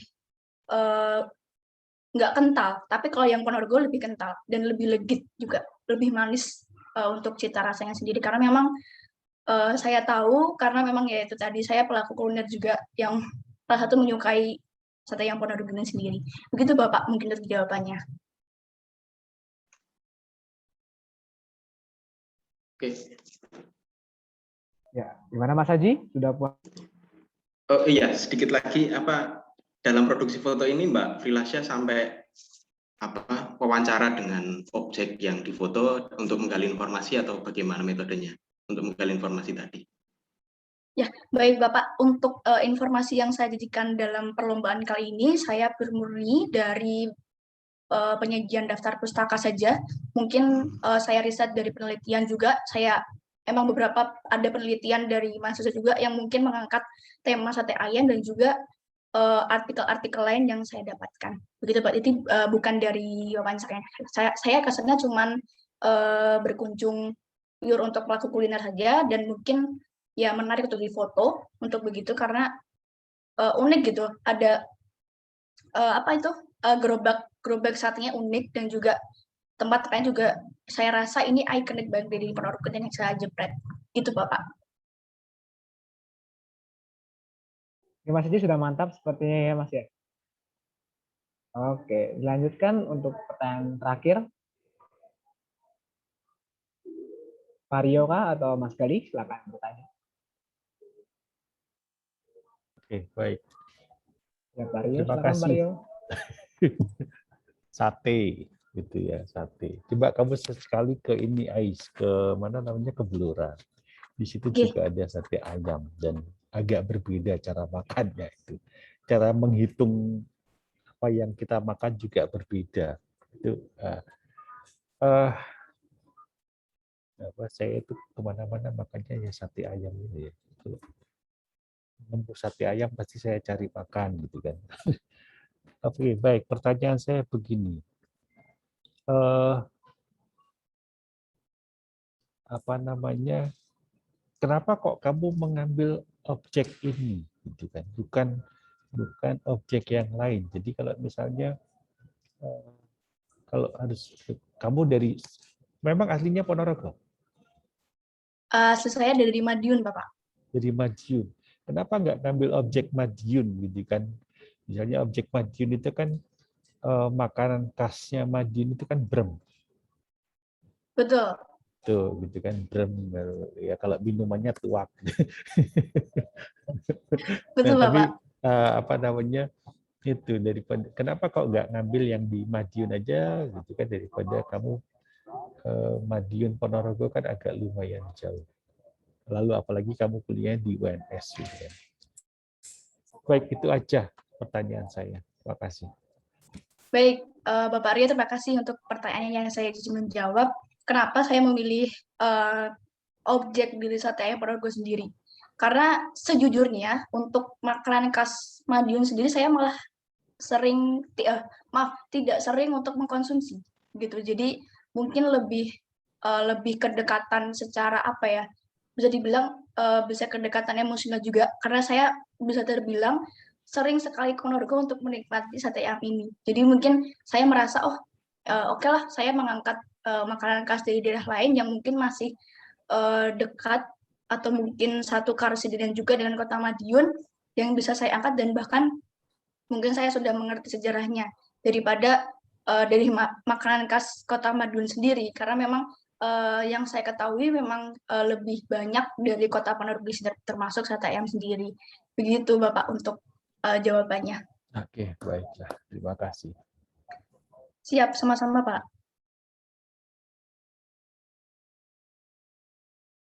Iya, terima kasih Vina Frilasia Ais. Terima kasih atas presentasinya yang sangat menarik ya. Jujur aku pengen banget sih sate Ponorogo tuh ya. Ya enak banget daripada capek, bosan juga malah sate Madura kan. Ya kayak harus nyoba Ponorogo kali-kali ya. Oke, nah beberapa lagi. Terima kasih sekali lagi untuk Frilasia. Ya, selanjutnya kita ke peserta selanjutnya ialah Amalia Zainingsi. Apakah ada Amalia? Jika ada silakan bilang. Ada? Suara saya kedengaran nggak, Kak? Iya ini dia, kedengaran sekali. Oke, halo Amalia. Tanpa berlama-lama, silakan dimulai presentasinya. Diingatkan lagi presentasinya 10 menit dan tanya jawab pada juli 5 menit. Silakan. Baik, Kak.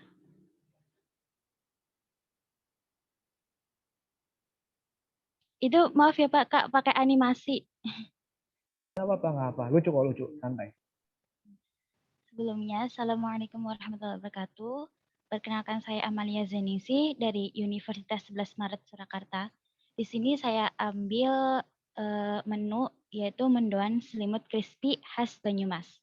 Next, Kak.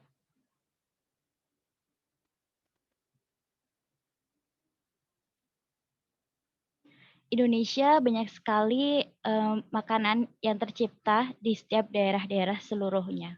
Next, Kak.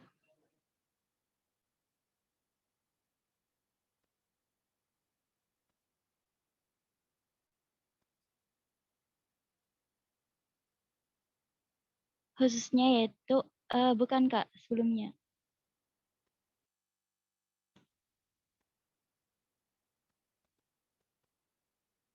Ya, mohon operator sedikit dimundurkan dulu ya. Nah. Iya, langsung next Kak. Ya, aku lupa, maaf Kak. Oh, benar ya Kak. Iya.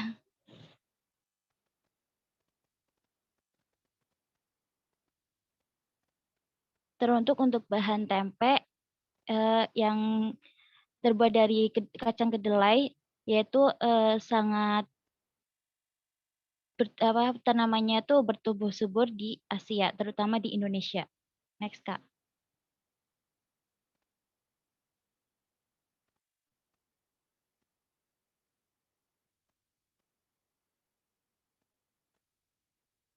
Khususnya untuk Provinsi Jawa Tengah, terkhusus di daerah Banyumas.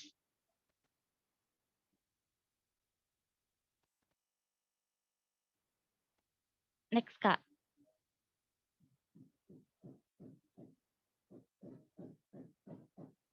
Kabupaten Banyumas memiliki makanan khas daerah yaitu tempe mendoan Banyumas. Tempe ini halo Kak, next Kak.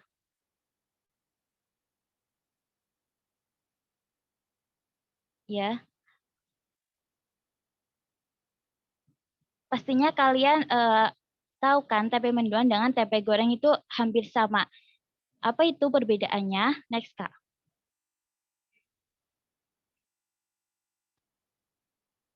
Untuk tempe mendoan sendiri itu teksturnya lebih empuk dan terasa masih setengah matang gorengannya. Kemudian untuk yang tempe gorengan yang biasa kita konsumsi itu teksturnya renyah dan digemari oleh kalangan masyarakat. Next, Kak.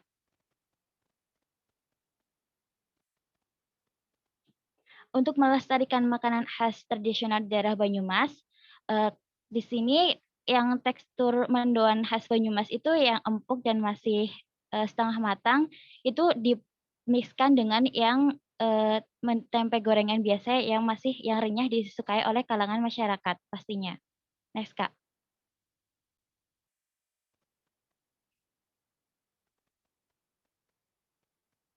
Biasanya tuh pendamping mendoan tuh pakai bumbu kecap itu ya, sambal kecap. Itu untuk sekarang tuh ribet banget pastinya. Lalu, next Kak. Karena budaya westernisasi yang suka cepat saji atau apapun, dan suka nggak mau ribet bikin cincang-cincang kayak gitu, jadinya tuh didampingi mendoannya tuh pakai saus keju. Next Kak.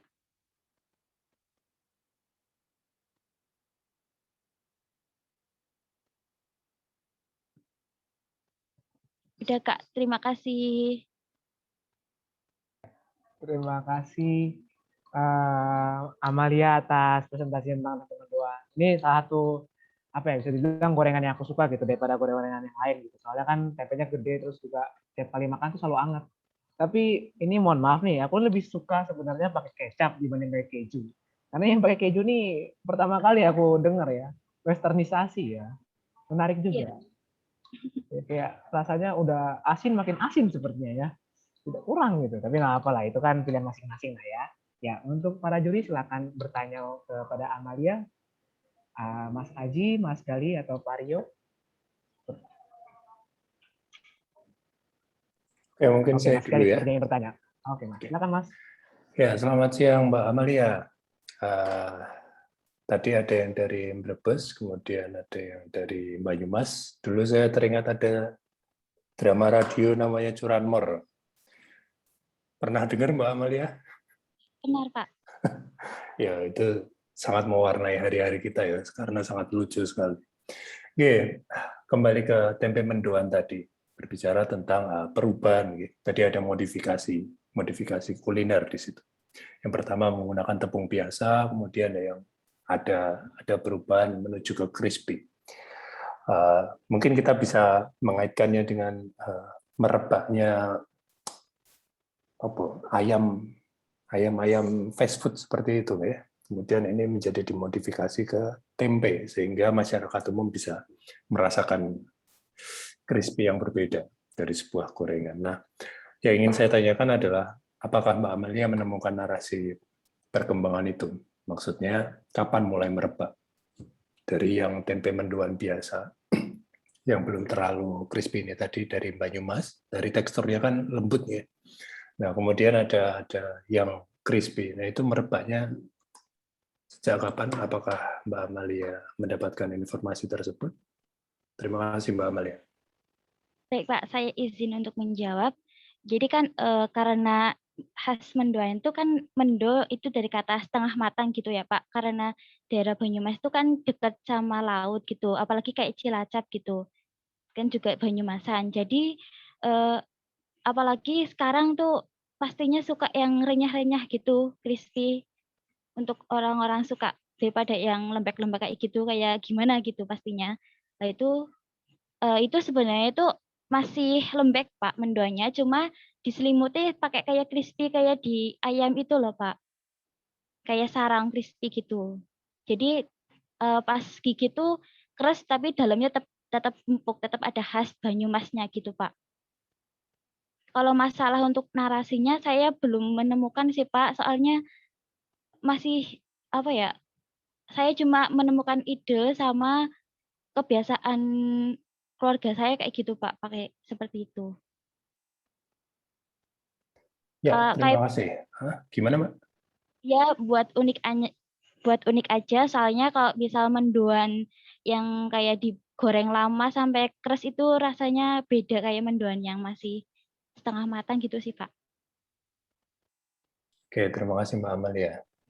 Ya, terima kasih Mas atas pertanyaannya dan juga jawaban Mbak Amalia. Ya, sangat setuju bahwa mendoan setengah matang itu paling enak sih, jujur aja. Karena di dekat daerah aku juga mendoannya setengah matang, tapi tetap pakai kecap, tidak pakai keju. Mohon maaf nih.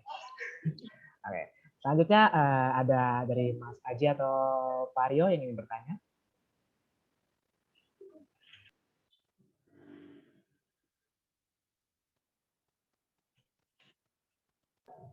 Apa nih, Pak Rio nih? Atau Mas Aji? Mas Haji aja.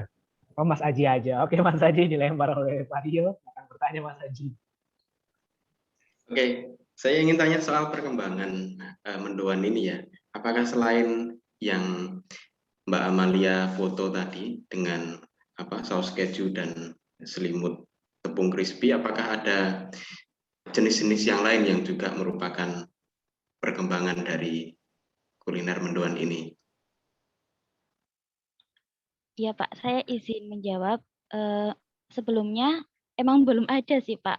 Baru saya tahu itu yang itu Pak. Karena benar-benar di sini tuh kayak mendoan yang kayak gitu kental, apalagi di pinggir pantai pasti enaknya ya yang masih lembek-lembek gitu Pak. Belum menemukan yang lain saya Pak.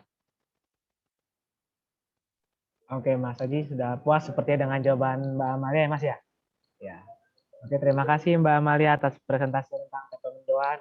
Sangat menggugah selera.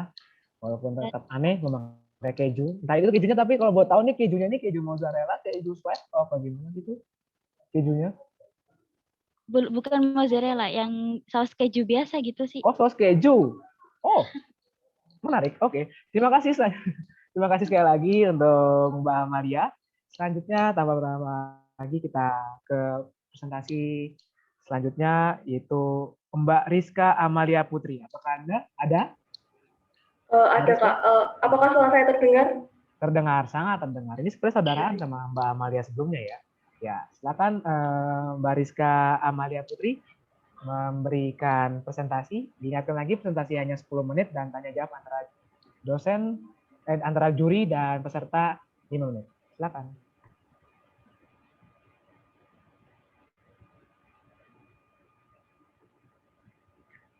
Baik, sebelum saya jelaskan secara detail presentasi saya pada siang kali ini, izin perkenalkan diri terlebih dahulu. Perkenalkan, nama saya Rizka Amalia Putri dari Politeknik Indonesia Surakarta. Di sini saya akan mempresentasikan hasil karya saya yang berjudul Sambal Letok. Mungkin dari teman-teman semuanya di sini maupun dewan juri mungkin banyak yang belum tahu apa sih makanan ini itu. Nanti akan saya jelaskan detailnya. Selanjutnya.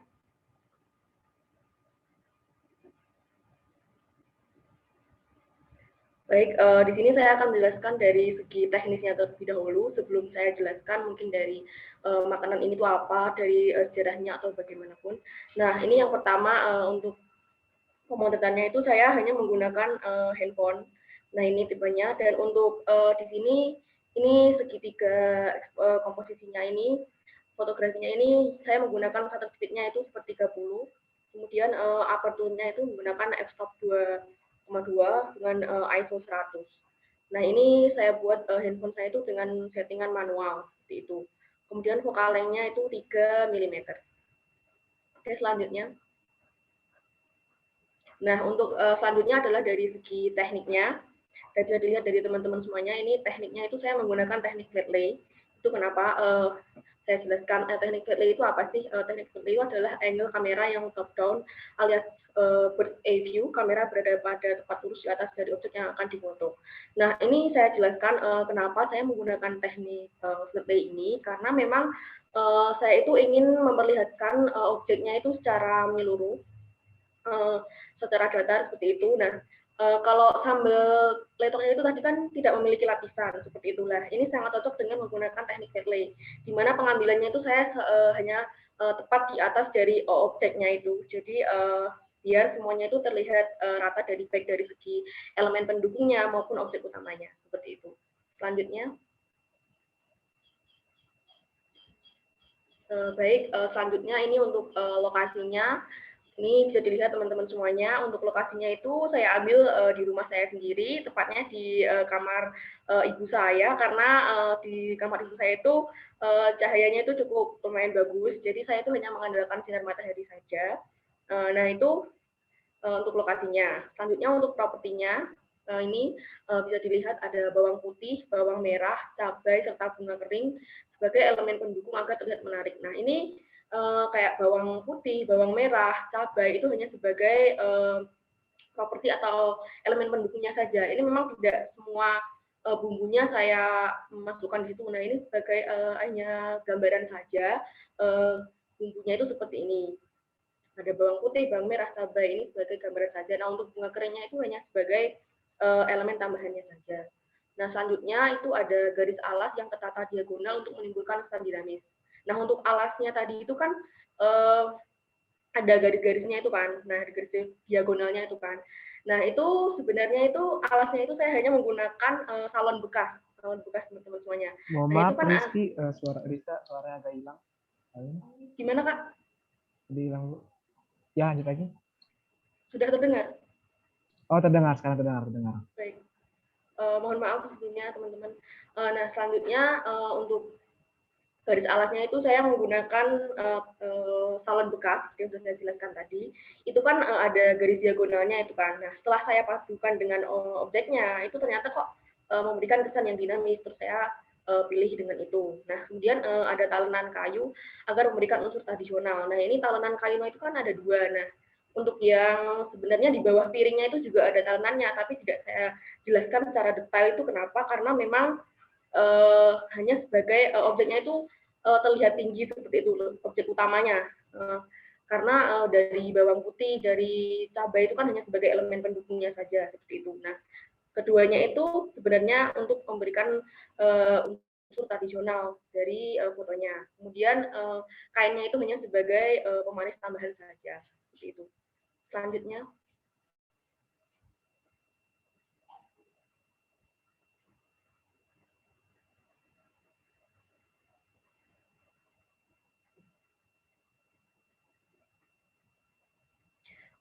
Baik, tadi kan sudah saya jelaskan dari segi teknisnya. Nah, sekarang saya masuk penjelasan apa sih sebenarnya sambal letok itu apa. Di sini bisa dibaca dan dari teman-teman semuanya, sambal letok itu adalah makanan tradisional khas Boyolali yang merupakan hasil modifikasi dari sambal tumpang yang merupakan makanan legendaris di Pulau Jawa, terutama di daerah Jawa Tengah, Yogyakarta, dan Jawa Timur.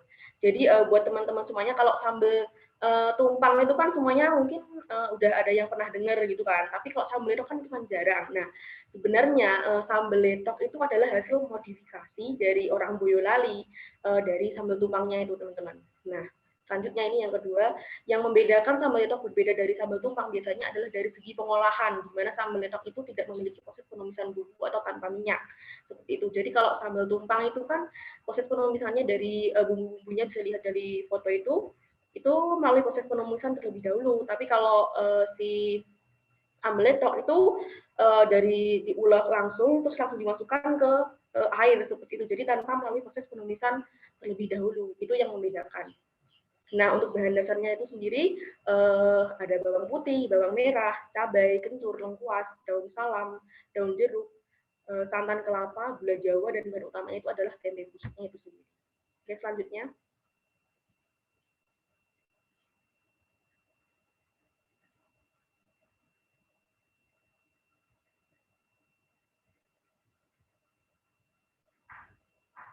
Baik, tadi kan sudah saya jelaskan dari apa sih sambal letok itu. Nah, di sini ternyata si sambal letok itu memiliki nilai historis tersendiri, teman-teman.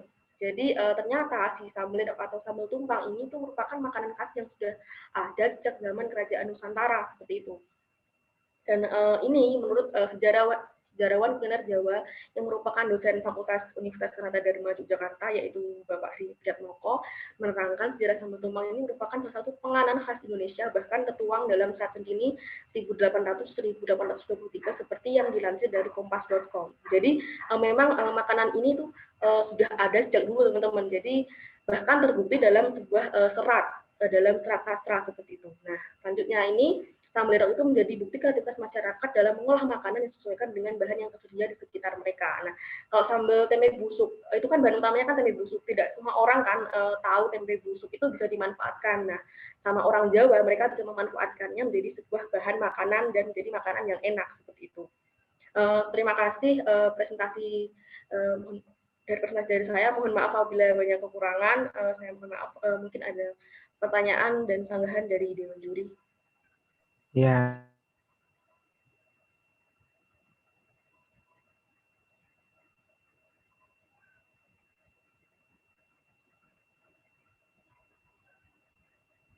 Kayak sambal matah berarti hitungannya ya. Terus juga tadi ngebahas satu dosen saya ya, Mas Heri Priatmoko, dia juga emang salah satu dosen sejarah yang bahas tentang kuliner juga. Ya.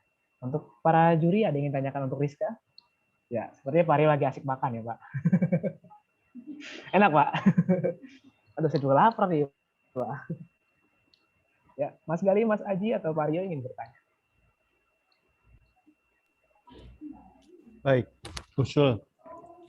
Besok kalau bikin acara begini, itu hasil fotonya dibawa ke sini. Oh iya, saya juga setuju. Enak-enak semua ya. Ini tadi sambal letok ya, letok atau letok? Sambal letok, Pak. Letok. Ya. Oke, baik.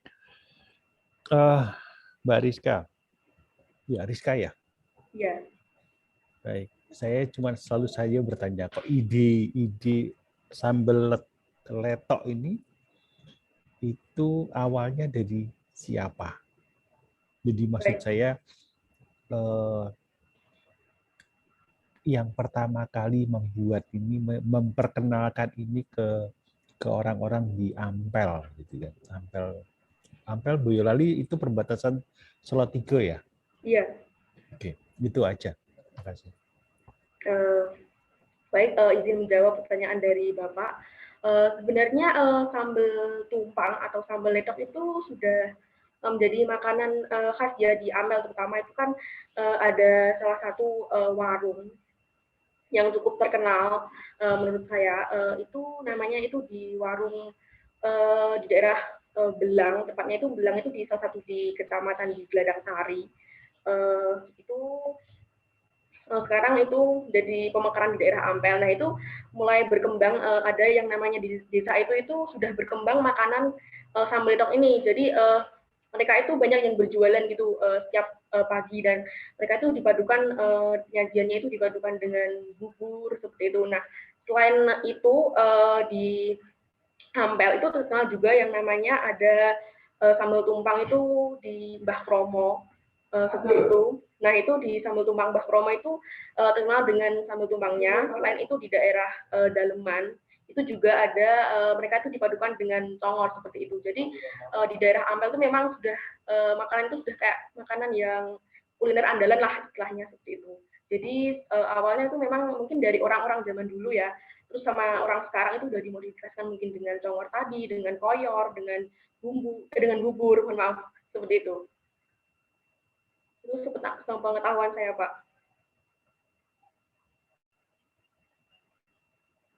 Oke, kata Pak Resi mantap dari jempolnya ya, karena beliau sedang makan, sedang menikmati makannya sambil mungkin memikirkan sambal letok hingga menambah cita rasa seperti ya. Ya selanjutnya pertanyaannya ada selanjutnya boleh dari Mas Gali atau Mas Aji untuk bertanya, silakan dipersilakan.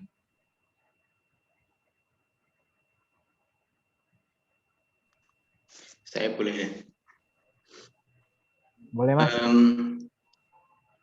Di antara sekian banyak atau mungkin beberapa makanan khas yang ada di daerah Mbak Rizka ini, kenapa kemudian memilih sambal ledok ini? Dan kemudian dan satu lagi, apa Mbak Rizka dalam memproduksi foto ini sampai misalnya datang ke para penjual dan menanyakan siapa sih yang pertama jualan sambal ini atau siapa sih yang paling senior di antara para pedagang ini atau bagaimana? Baik, izin menjawab pertanyaannya. Sebetulnya ini idenya itu murni dari saya sendiri, tetapi saya itu dapat info-infonya itu dari nenek saya karena saya rasa nenek saya itu kan sering masak makanan ini. Nah, untuk risetnya itu kebetulan saya juga nggak riset dari tempat lain, tapi saya hanya berasal dari tanya ke nenek saya makanan ini. Terus untuk masakannya itu juga saya foto dari hasil masakan nenek saya seperti itu. Kalau satu pengetahuan saya itu mungkin dari awal mulanya itu dari Mbah Kromo itu tadi ya, itu sudah terkenal di daerah Ampel. Itu mereka yang buat itu udah tua seperti itu. Kemudian kalau tahu saya selanjutnya itu ada yang sego congor itu di daerah Bakalan di daerah Ampel. Nah itu malah menurut saya lebih senior lagi, di mana dia itu udah berjualan itu sudah 70 tahun, 70 tahunan lebih lah seperti itu. Mungkin itu yang dapat saya jawab. Baik, terima kasih, Pak.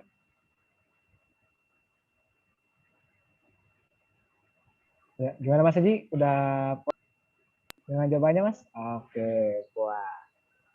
Oke, terima kasih Rizka atas presentasinya pada kali ini. Sangat ya walaupun aku kurang suka sambal tapi kayaknya ini wajib dicoba ya. Jadi namanya lucu letok gitu. Apa sih letok? Letok sambal letok. Letok. Beletok, oh, ya. Letok. Ya, oke. Pasti ya. Ini dan aku juga setuju dengan ya sama-sama setuju dengan kata Pak Rio. Nanti kalau ada acara lagi seperti ini mohon hasilnya dikirim di sini ya di Universitas Sanata Dharma Yogyakarta di kampus 1, mohon kampus 1 gitu. Kalau perlu namanya gedung sastra kan, sejarah gitu kan. Ya. Ya selanjutnya tadi kan ada sempat peserta yang tadi belum menjawab di hadir atau tidak. Coba sekali lagi saya panggil untuk Yunistian Dwi Indah Wiraswati, apakah ada?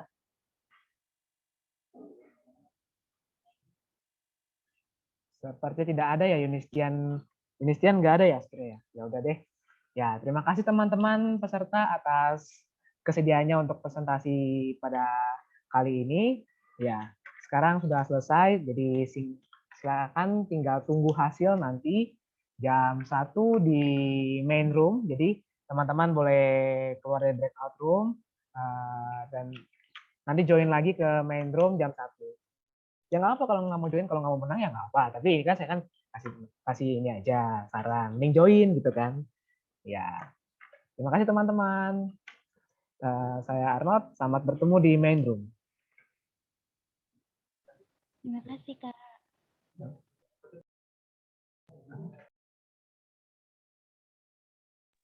Ya, peserta boleh live dan nanti jam 1 join lagi ke main room.